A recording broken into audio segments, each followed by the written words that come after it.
ერთ-ერთ ინტერვიუში ასეთ რამე გიწერიათ, რომ დღემდე მახსოვს შეგრძნება, როდესაც პირველი შვილი დავინახე. მე და მიშოს ხშირად გვისაუბრეთ ჩვენი გადაცემის ფარგლებში, რა განცდა გქონდა, როდესაც ჩვენი შვილი პირველად დავინახეთ. მე პასუხისმგებლობის განცდა და მიშოსაც მე ვიყავი დაბნეული საოცრად, აი ვერ ხვდებოდი რა მოხდა, რა ხდებოდა, რა უნდა გამეკეთებინა.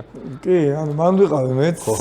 ხო, ანუ აი მგონია რომ ხშირად როცა რაღაც ისე გამოხატავენ რომ და რაღაც თითქოს ან ხდებიან აღფრთოვანებულები და ასე შემდეგ, მგონია რომ მაინც თამაშობენ, ან მე ჩემი ესეც შეგრძნება მაქვს, იმიტომ რომ ვერ აღიქვამ. ანუ სიყვარული მერე მოდის, ანუ დედისთვის არის პირდაპირ ეგრევე ბმა არის და სიყვარულის ნაწილი, ანუ იმას ხედავს, რასაც 9 წელს ატარებდა.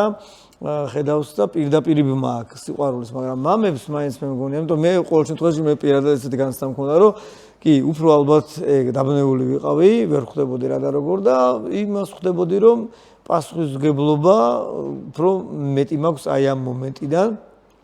და თან ისე იყო, რომ დღემდე ისეთი არის, როგორც იყო, ანუ ბავშვები ხარიან, ხოლმე აი ველოდებოდი, რომ იქნებოდა რაღაცნაირად დაჭმუჭინილი ან რაღაც ესეთი რაღაც შეუხედავი პირველი მომენტი, მაგრამ ეს სულაც არ იყო, დღემდე ისეთი არის, აი ისეთი ისე იყურებოდა, რომ გეუბნება დიდი ხანია რაღაც ვიცნობთ ერთმანეთს და რაღაცნაირად ისე იყურებოდა რა პირველი შვილი და ნუ ეს აი ესეთი განცდა მქონდა რა, ანუ არ ვიცოდი განცდა იყო თუ რა ხდებოდა, ანუ შიგენაც ხდებოდა ჩემში, ანუ სახელს ვერ დავარქმევ რა, ანუ არ ვიცი დღესაც რა ერქვა მაგას, ან რა ქვია რა. სიყვარული მერე და მერე მოვიდა უკვე ურთიერთობით. ანუ ზუსტად ანალოგიური იყო ჩემ შემთხვევაში. აბსოლუტურად.